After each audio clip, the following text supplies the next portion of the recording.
Episode 5 is brought to you by the following Big Dog Tier members: Weston Keebler, Heather Gaston, Melissa Velasquez, and Vicky Gable. Are you looking to be more involved in the Dog Pound community? If so, please visit patreon.com/dogwithabone. For just $1 a month, you can help support Dog with a Bone's mission. Please visit our page to learn about the multiple tiers that will give you access to behind-the-scenes content, outtakes, documents, photos, videos, and live monthly events with me. I thank you for your continued support and consideration. Warning: this episode contains adult content and listener discretion is advised. All views and opinions expressed by Dog with a Bone guests are their own and do not necessarily reflect those of the host or the contributors. This episode contains graphic content. Listener discretion is advised.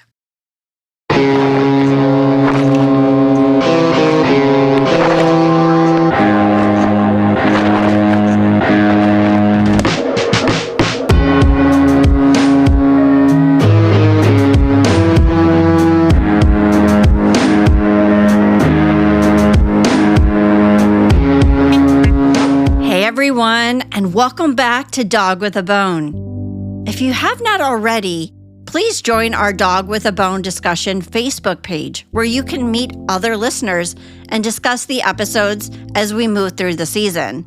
There will be a ton to talk about. Also, if you haven't already, don't forget to subscribe to Dog with a Bone on Spotify or wherever you listen so you get notified when episodes are released. We found out in the last episode, we now have 3 people in the home at the time of the fire: Marianne, Kenny, and William. I want to dig more into why Mackenzie didn't escape. According to David McCarty, who is the chief of Jeffersonville Fire Department, Mackenzie had taken his safety classes. Here's David. I had her in fire prevention classes. She would come from the school. And about 4 or 5 of those kids, I said, no. What do I always tell you? You never, ever go back in. You call and smoke, you don't ever go back in. Well, if your favorite dog's in there, you never go back in, so she knew. David is confirming that Mackenzie knew what to do in a fire. She understood actions that she would need to take to escape a fire and protect herself. Mackenzie had 2 windows to escape in her bedroom. She could have jumped out into John and Cheryl's barn that was close to her window. She could have hid in the closet or under the bed, but she took none of these steps.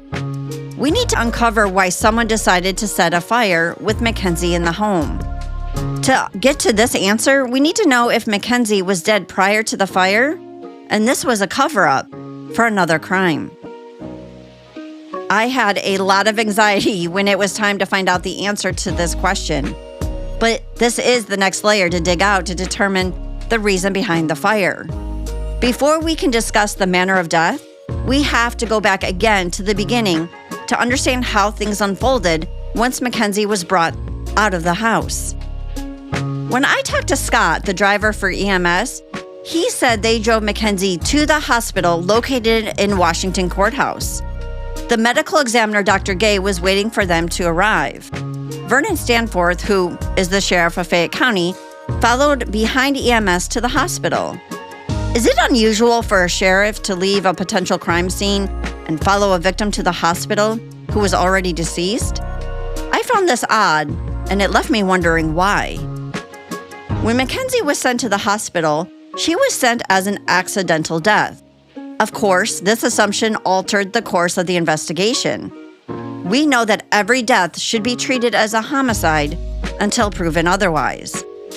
When Dr. Gay received Mackenzie along with Sheriff Vernon in attendance, Dr. Gay estimated the time of death being 2:02 a.m. with the pronouncement of 2:39 a.m. On the first page of Dr. Gay's medical coroner's report, he has basic information on Mackenzie, such as her age, her address, location, and next of kin. He then has something I have not seen in previous coroner's report. There is a section labeled social history. In this section, Dr. Gay reports that he spoke with Joy Stanforth. Who is Joy? Joy Stanforth is Vernon Stanforth's wife, the active sheriff. Joy was in charge of a program in Fayette County that provided counseling to witnesses and victims under the legal system. It was because of this program that Joy had many interactions with the kids, Marianne, Kenny, and Donald. Joy was very familiar with the ongoing custody battles. This is a conflict of interest for her to be on scene and providing statements to a coroner when she did not work for the sheriff's office. Joy told Dr. Gay, and this is in his report, quote, 6 months prior to Mackenzie's death, they started to work things out and be able to act like adults, end quote. Dr. Gay also writes, quote, it is reported that the father hate the mother's boyfriend, Mr. Mossberger, end quote. I have not seen a medical coroner's report that includes a victim's social history before. Not only that, but this is a very subjective someone's opinion that was included.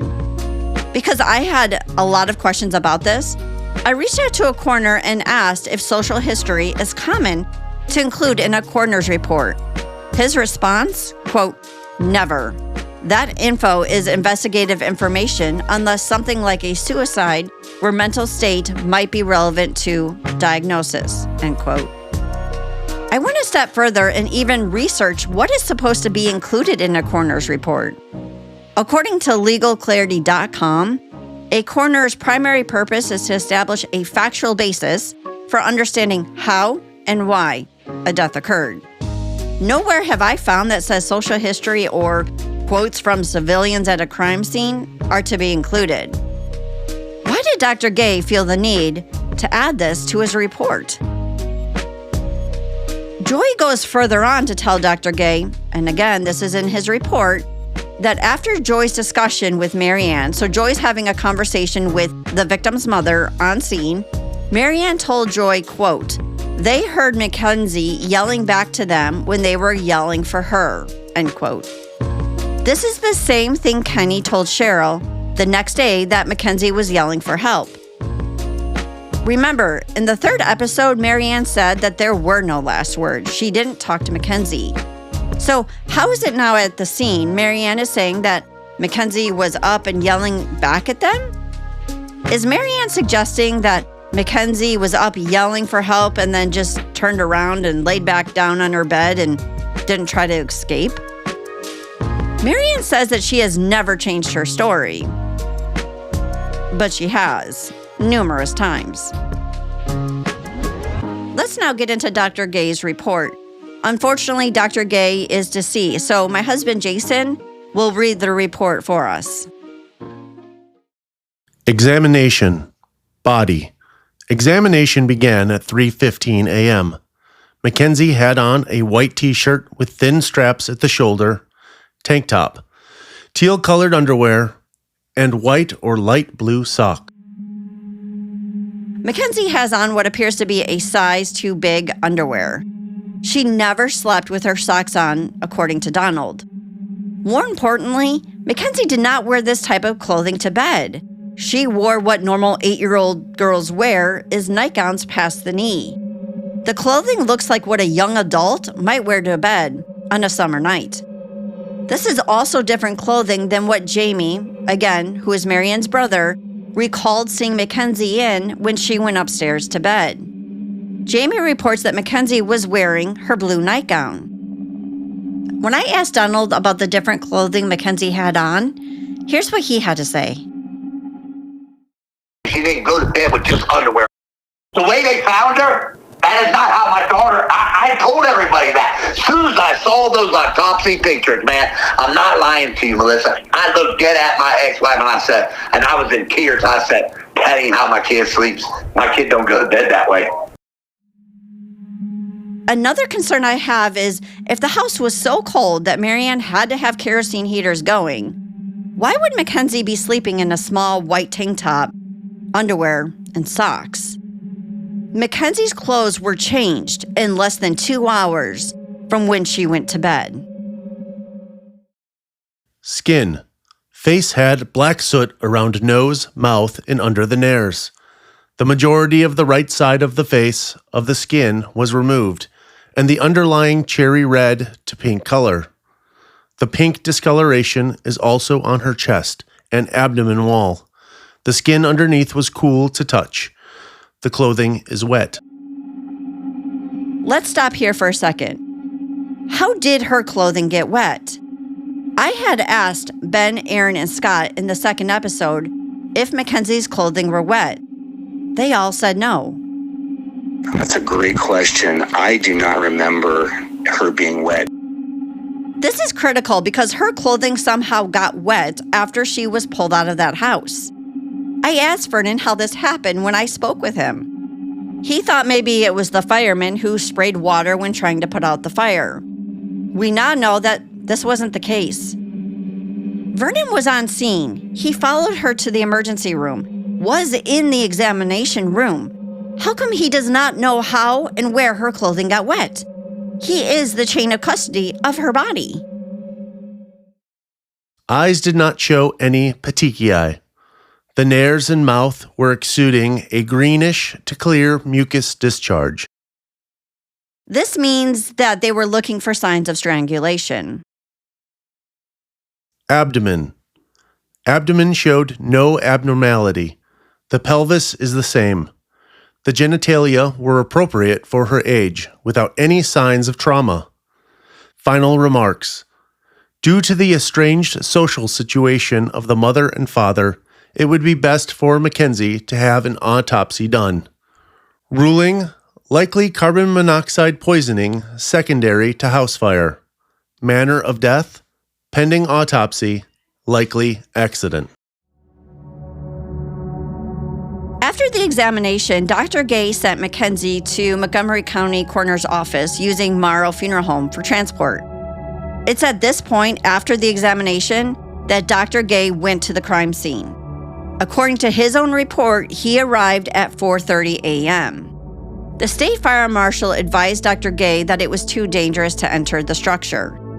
Dr. Gay spent time getting reports from the firefighters. Dr. Gay documents that Fireman Harper told him upon arriving on the scene that Marianne was standing on the front porch of the neighbor's house. Harper also confirmed that Marianne's truck was outside and running when they arrived. We also find out how Mackenzie was laying in bed. When I spoke to Ben, he couldn't remember if she was laying face up or face down. In Dr. Gay's report, Ben says he knew that she was on her stomach due to her right foot position. Ben said that he had pulled her towards him and felt like her body was underneath something, but he wasn't sure what that could have been. Before we move on to the Montgomery County Coroner's report, I want to again bring it back to why was Mackenzie sent to Dr. Gay at the hospital in the first place as an accident? Why didn't Dr. Gay go to the scene first, pronounce, and then make a decision as to where her body should go based on the information at the scene? It sounds like they just assumed this was an accident from the jump. So let's review the autopsy report conducted by Dr. Harshberger, who is an MD, a forensic pathologist for Montgomery County. Dr. Harshberger's report is 5 pages long, so I'm just going to pull out the important parts we need to know. The respiratory system. Dr. Harshberger notes the upper and lower airways contained soot. In layman terms, this means there was fluid buildup in the lungs. The fluid mixes with air in the lungs during coughing, leading to that white, frothy texture. Digestive system. The colon contained formed stool. The anus and back were unremarkable. Dr. Harshberger also notes the external genitalia are those of a normal female child. The urinary bladder contained about 5 milliliters of urine. In the final pages, he lays out the facts based on his autopsy. He says the cause of death was inhalation of products of combustion due to soot in the lower bronchia and trachea. Dr. Harshberger also noted there was 68% of carbon monoxide in her system. What does that even mean? Unfortunately, it means that Mackenzie was alive at the time of the fire. Mackenzie was breathing in fumes from that fire. One of my worst fears came true, but that's not all. Mackenzie was sent to the funeral home from Montgomery County. However, things changed when Dr. Harshberger was contacted by Dr. Gay, who, remember, is now on scene, asking if a sexual assault kit was done. Dr. Harshberger said no, he didn't conduct one, as she was sent to him as an accident and showed no signs of physical trauma, as Dr. Gay also noted. Dr. Harshberger had just released Mackenzie's body to the funeral home, so he had to call them back and say, hey, can you turn around and bring her back, which they did. A sexual assault kit was then taken and Mackenzie was returned to the funeral home. I had a lot of questions regarding this whole process of the back and forth and the way decisions were made. It was on my first trip to Jeffersonville that Mary and I were able to have a sit down with Sheriff Vernon Stanforth regarding Mackenzie's homicide. How can I help you? Hi, I have an appointment to meet with Sheriff Stanforth. I was shocked that Vernon agreed to meet with us, as I've heard he's not been open about speaking on the case. And when he does, he is very vague. To my surprise, we sat and talked to him for 3 hours. To clean up the audio for this interview, we used artificial intelligence for Vernon's voice to reduce the background noise and so that you can hear him more clearly. Minor edits were made for clarification purposes only. The original conversation will be available to Patreon members in the Big Dog and Pooch Patrol. So let me give you a backstory on Vernon. He's been the sheriff for Fayette County for 29 years. Vernon meets us at the sheriff's door dressed in his uniform. He walks us back to his very large office and sits behind his desk. Mary and I take our seat in 2 chairs that are positioned about 7 to 10 feet away from his desk. I have to lean forward to talk and hear him. Vernon starts our conversation telling me about Mackenzie's case. It's one of those cases I probably talk about at the least once a week, if not daily, at least I think about, because there's so many things, dynamics to it, that they complicated things. Just, it's nice to have a clean-cut TV series where you can solve a crime in 45 minutes with commercial breaks. There have been cases that have been traditional cases that bang, bang, bang, you just back into place. And this is not traditionally one. First of all, you have a child, and having death of the child, regardless whether it's cancer, car crash, house fire, whatever, and it touches the community. It just has to. That's where we are. We're made up that way. If you're not, and you're just that whole of an individual, nothing's going to touch you, and that doesn't say much for that individual. With Mackenzie, I know you talked to Donald. A few people like Donald, and that complicates things because he's not a nice person. I'm not telling you anything I wouldn't tell you if he was sitting here. We seem to have gotten along fairly well over the years at times, and I know there's been times, for whatever reason, he was not happy and wanted things done. And of course, what complicates this is there was an ongoing domestic situation that unfortunately Mackenzie was, like most children, are torn between their parents. I would not go as far as Vernon did here in saying that Donald is not a nice person. He is fighting for the truth of who murdered his daughter. So I asked Vernon, since he talks about Donald, what about Mary Ann? I asked him, hey, when was the last time Mary Ann has called you to get an update on her daughter's homicide? And really, her own case, since someone, again, tried to kill her and Kenny. Well, once again, she doesn't need to. Why? Why would she? You're making an assumption. You're basing her behavior on somebody else's perception of... No. That's a Donald question. Oh, no, that's my question. No, that's a Donald question. Okay, well, then he has the same questions I have. What? A Donald question? Wouldn't this be anyone's question? Mary and Kenny were, if you're to believe their story of not being the ones to start this fire, someone tried to kill them. I know darn sure I'd want to know who was trying to kill me and my family. So let's skip ahead in the interview when I asked Vernon about the process of when it was decided to do a rape kit. So when she left the hospital, she was on the way to the funeral home? It was at that point that someone said, hey, we need a test for a sexual assault. So then she went to Montgomery County? Do I have that right? So what made your mind change that we should do a sexual assault when she originally was sent as an accident? Because it was a death at that point. We didn't know we had an arson. We knew we had a fire and we had an unnatural death. Of course, we all knew that the Branhams were mad at each other all the time, just covering the bases. Not that that would have made any difference. But yet, we just knew that we needed to make sure, and we had no reason to suspect. But we also knew that we only had one opportunity to determine what happened. And that was the conversation that I'm talking about today. I said, do we know for a fact she wasn't sexually assaulted? So if this was just a little girl burning up in a fire, but we knew we had the animosity here and the accusations were going to start flying, and we just needed to make sure we had that answer.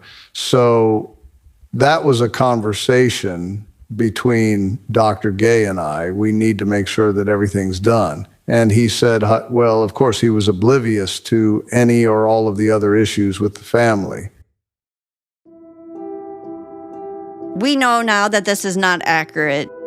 Dr. Gay was not oblivious to issues with the family since, again, he included social history that is never included in a coroner's report and using quotes from Joy, who is Vernon's wife, on the family dynamics.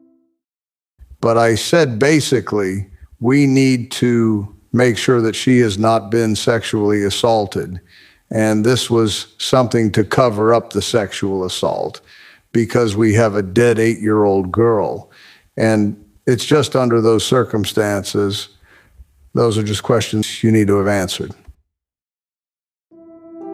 This circles back around again to why didn't Fayette County treat this as a homicide instead of an accident? And all the tests and all the chain of custody would have been followed.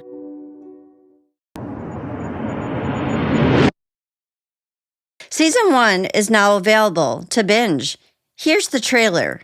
Take a listen. Looks like they hit him over the head with a ball bat, bleeding 4 places in his brain.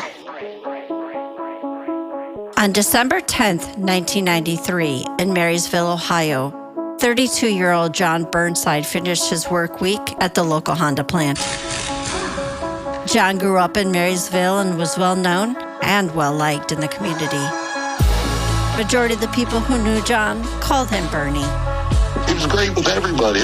I mean, he was either Bernie's friend or you wasn't. And if you wasn't, you had a problem because it wasn't because of Bernie, I'll tell you that. Bernie returned home after hitting the local bars and discovered his house had been broken into. 911, what's your emergency? His safe that contained coke, cash, and collectible coins were missing. The police arrived to investigate the break-in, and 10 hours later, Bernie would be dead. He was found with a plastic bag duct taped around his head. And they said that there was a lot of makeup used, that his face was bruised. Do you recall that? After I embalmed him and was getting ready to put him in the casket, of course, you cover up all the bruises and things like that. They said, well, he has no marks on him or anything. I said, he certainly does, and I wiped it off so they could see it. The initial ruling was a suicide, but later changed to homicide. We were questioning then because the police were saying that it was suicide. With cerebral palsy, I don't think he could have done that. And this first season of Dog with a Bone, I dig to uncover the truth of who's responsible for the murder of John Burnside. Justice is still being demanded by his family and community. In a very short time period, someone or someones took his life. Are we investigating 2 crimes or one big setup? Welcome to the Dog Pound. Time to start digging. So then they said they knew it was murder.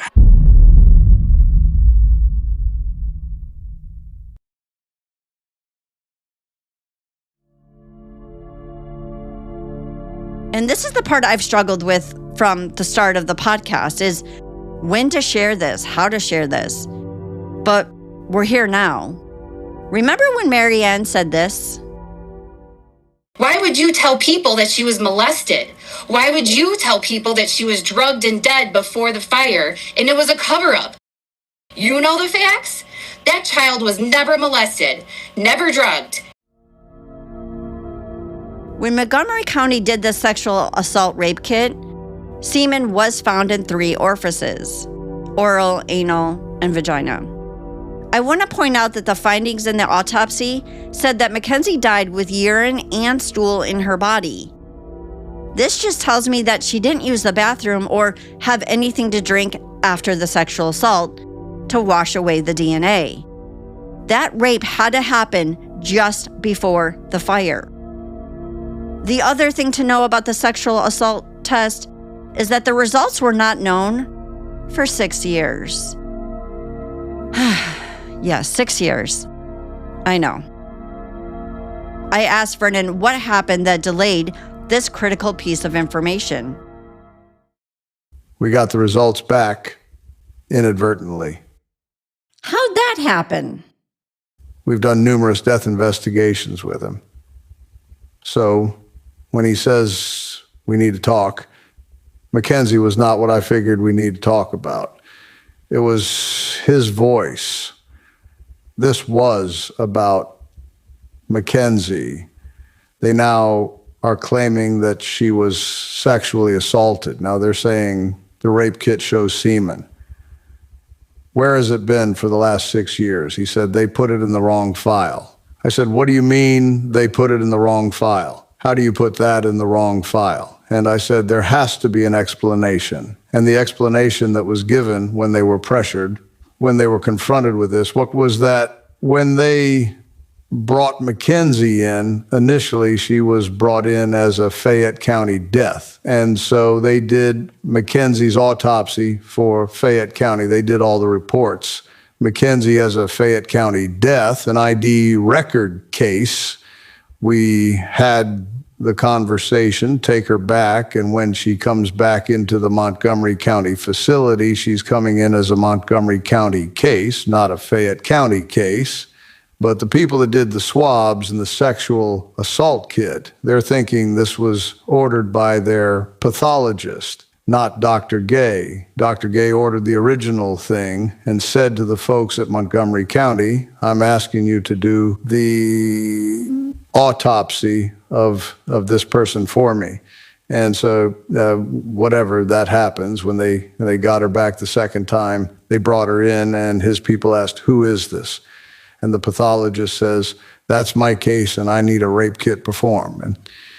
And whoever did the rape kit, somebody from their facility, I'm not questioning that professionalism, but they said doctor, whatever the doctor's name was, I can't recall the doctor's name off the top of my head, the one that actually asked for it. Therefore, it's assumed to be a Montgomery County case. So they have the original autopsy under a Fayette County case. The sexual assault was filed away as a Montgomery County case, and they sat there in the file for 6 years.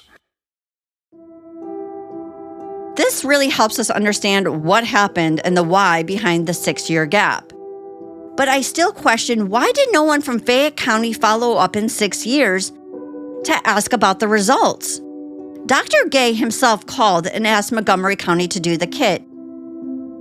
Fayette County was aware the test was being done. So Fayette County just assumed the results were negative? No one followed up to see what the results were? And I have to say this.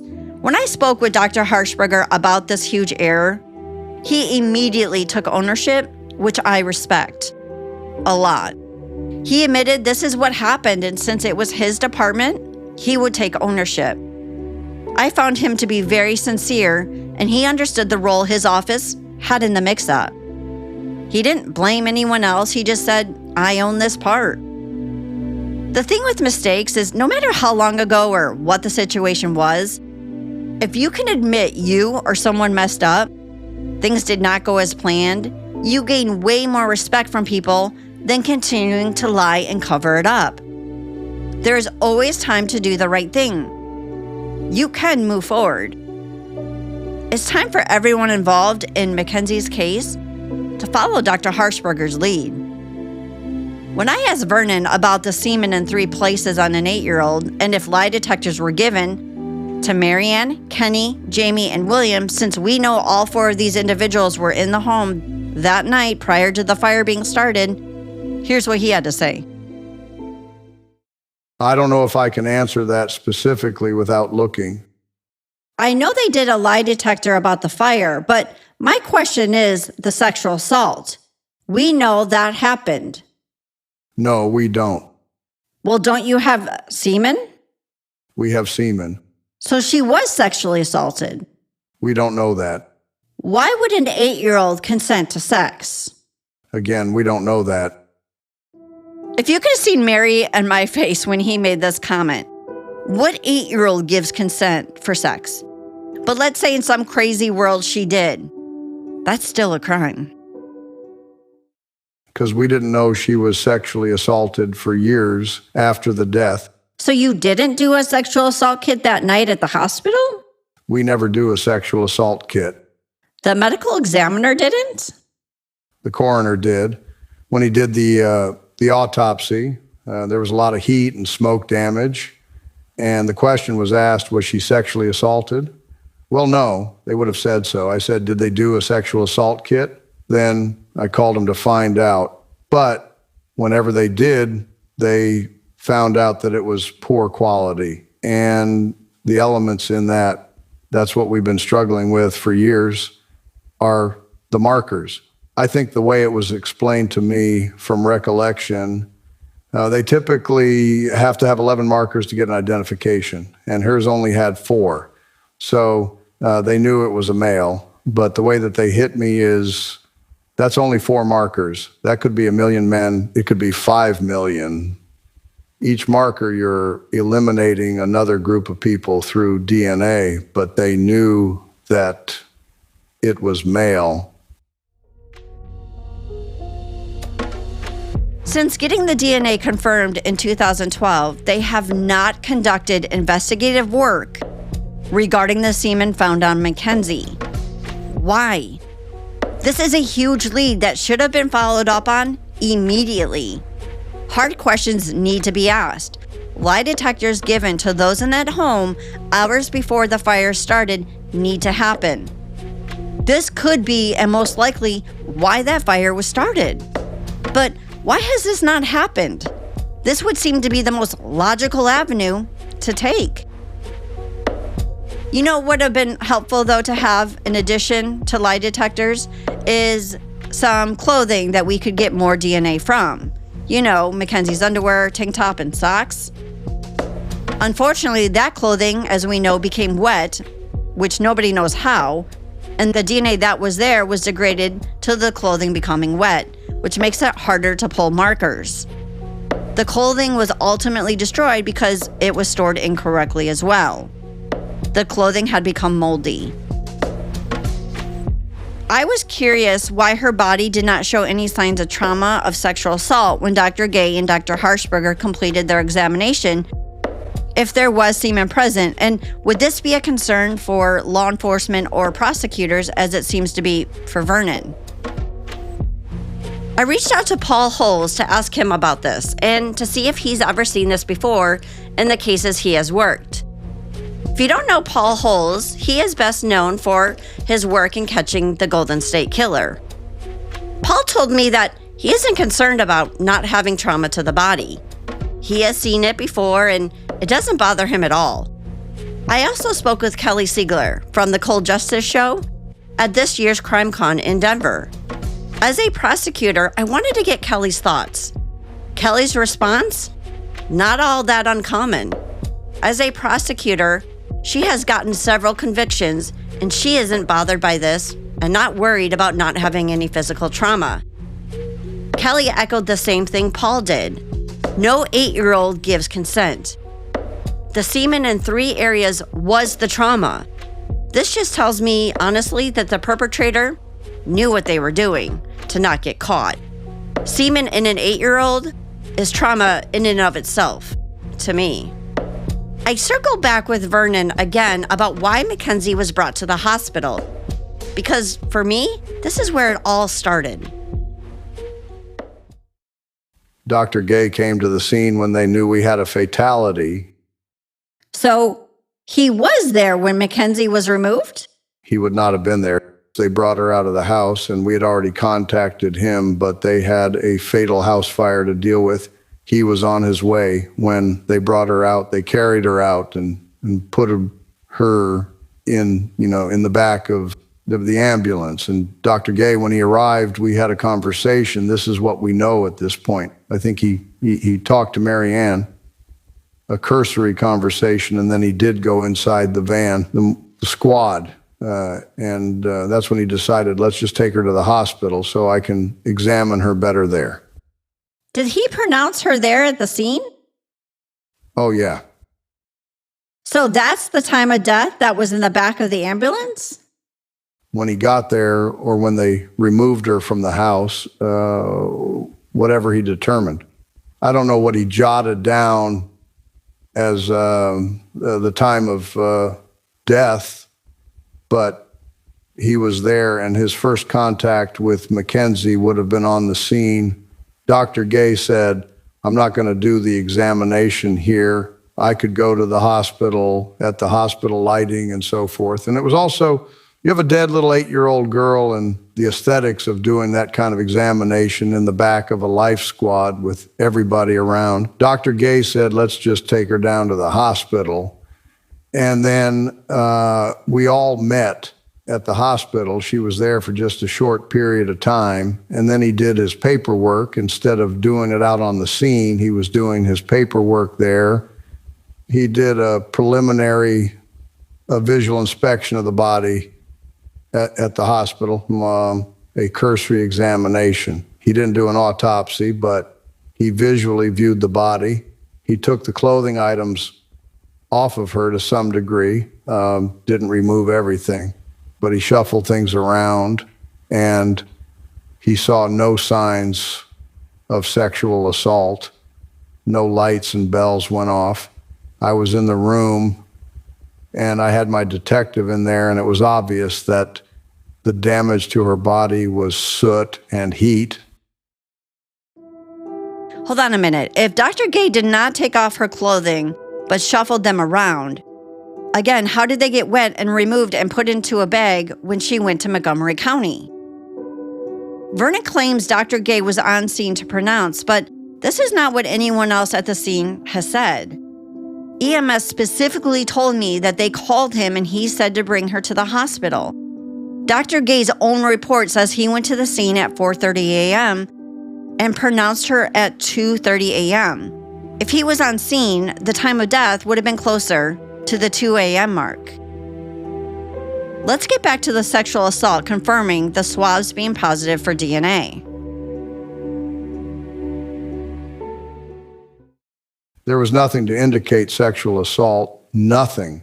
But yet you had the test that showed up 6 years later, and every swab was positive, oral, vaginal. Now, you don't have an 8-year-old girl that's sexually assaulted to that degree and not have trauma. She had no trauma. The swabs are what determined that there was semen, because he didn't see anything to indicate any semen. He didn't see any tears, any trauma that you would have seen if there had been penetration to that little girl in any one of those areas.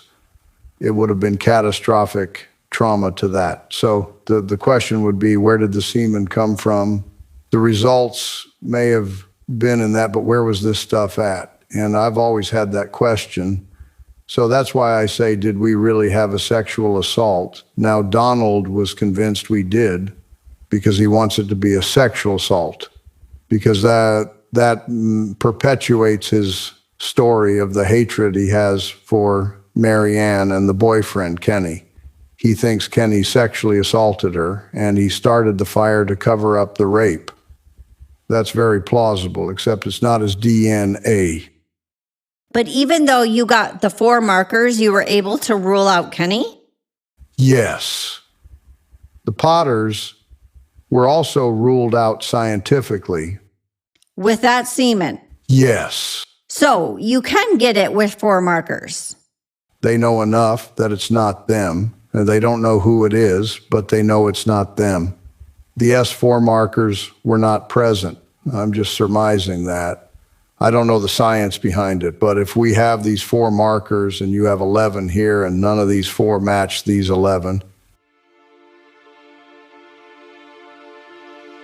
My concern is I haven't seen results that say that it was not William, nor have I seen results that Kenny was tested.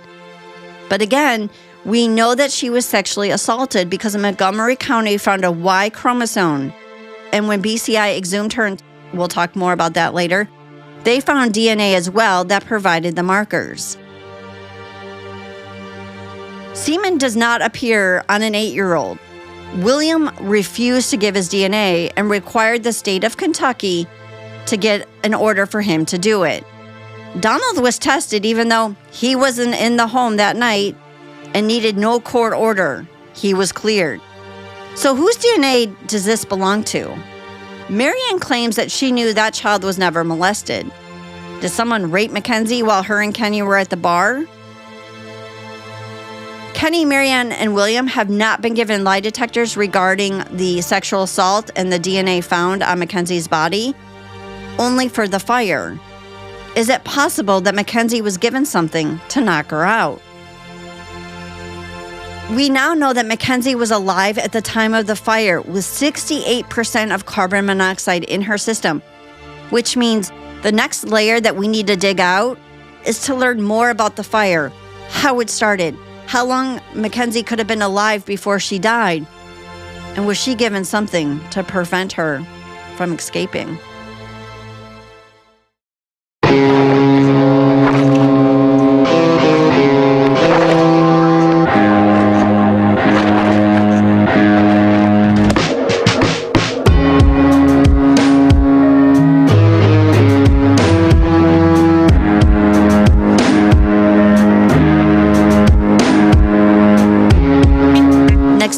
On Dog with a Bone. We had people saying that she was knocked out and Mary Ann would go to the bar. That is purely speculation. Harrison also claims that Mary Ann would give them stuff. Harrison wouldn't remember. He was too little too. Did she give you stuff even if you didn't have issues? Oh yeah. If we wouldn't go to sleep and we was up being bad or up late, they would give us something. Hey, here, this'll help you guys go to sleep. Dog with a Bone is hosted by Melissa Sandberg, investigated, produced, and written by Melissa Sandberg. Additional writing by Caitlin Sandberg. Edited by Jason Sandberg. Mixed and mastered by Morrow Mixing and Mastering. Theme music by Alex Yukich. Dog with a Bone is a Sat Squatch production.